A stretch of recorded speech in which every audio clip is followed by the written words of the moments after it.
Hello everyone. In today's video, we are going to explore what it was really like to be a woman during the Victorian era. And more specifically, I want to talk about the everyday lives of women as they went about their days wearing those beautiful, elaborate dresses that we so often see in old photographs. They were complicated structures, sometimes even described as miniature engineering projects. An average dress would have consisted of several layers of linen shifts worn next to the skin, followed by tightly laced corsets to pull the waist in. Then many yards of petticoats to puff out the skirt and give it shape. It might be a stool, a small table, or even a built-in seat in a bedroom or dressing room. A maid would be responsible for cleaning and maintaining the pot, so it would usually be discreetly removed and dealt with outside the ladies' private chambers. But even with the best planning, there was always the risk of something going awry. Back in the Victorian era, sanitary products were not readily available, so women had to rely on homemade cloth pads to manage their menstruation. The elaborate nature of women's clothing during this time period meant that even the simplest of tasks could turn into a major ordeal. But somehow they perfected the art of balancing on a narrow ledge between two worlds,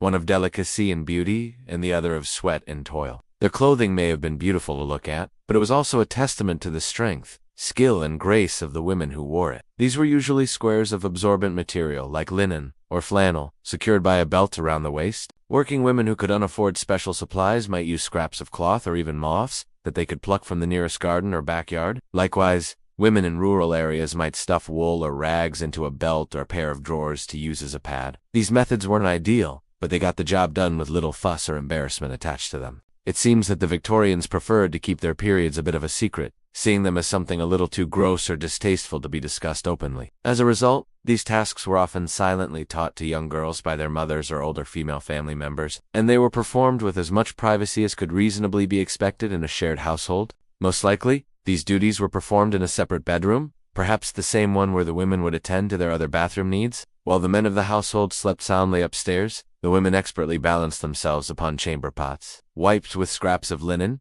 and secured their makeshift pads without disturbing the peace. Imagine if a seam ripped or a petticoat flew up unexpectedly. Well, fortunately, clever solutions were devised to deal with these potential problems. Thanks so much for watching. I'll see you next time. These petticoats alone could weigh up to 7 pounds. The many layers of their skirts provided plenty of coverage underneath, but by the end of the century, this had become somewhat problematic. Who would have thought that the softest, most convenient method of wiping oneself after using a chamber pot would someday become a ubiquitous part of bathroom culture? Before modern conveniences, women had to get creative when it came to personal hygiene. Depending upon their social class and geographical location, they might use recycled paper, soft leaves, or cloth rags. For example, a poor farmer's wife might use a rag while a wealthy lady might cut squares from her linen sheets to use as disposable wipes. But either way, the task of cleaning oneself after using a chamber pot would have been a necessary, albeit less than pleasant part of every woman's day. There were several documented cases of crinolines flipping upwards, exposing the wearer's legs and underwear, or lack thereof,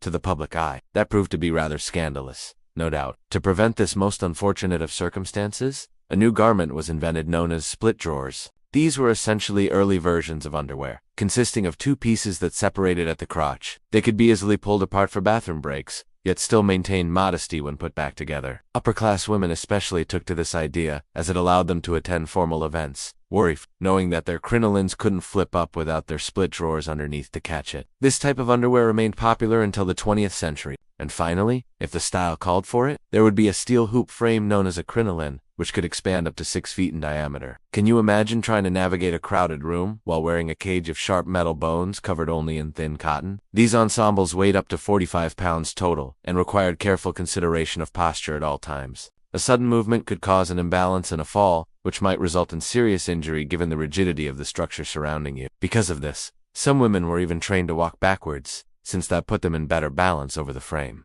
How did they manage all of those layers? What happened when they needed to use the bathroom? How did they sit down? Could they even walk without toppling over? Was there such a thing as an embarrassing wardrobe malfunction back then? And did they even wear underwear? The first thing that I think we need to discuss is the dress itself, because Victorian dresses were far more than just clothing. But perhaps the greatest challenge facing every Victorian lady was the dreaded bathroom break. So what exactly did that look like? Did these ladies have to completely undress themselves and hope that they did untopple over in the process? Not quite. Instead, they sat upon a special chair containing a bucket or wooden box known as a chamber pot. They would carefully maneuver themselves onto the seat, taking care not to shift suddenly and disturb the balance. Then they would slowly lower themselves down onto the pot, trying to keep their weight centered. If they had to remove any clothing to do this, they would only take off the very bottom layer of skirt, being careful to pull it down and around to avoid any telltale creases that might betray their unladylike errand. Afterwards, the women would rise again, taking care not to rock the pot in the process, and go about their business as usual. Once finished, they would return to the chair, rebalancing themselves upon it, and settle back down to attend to their other needs.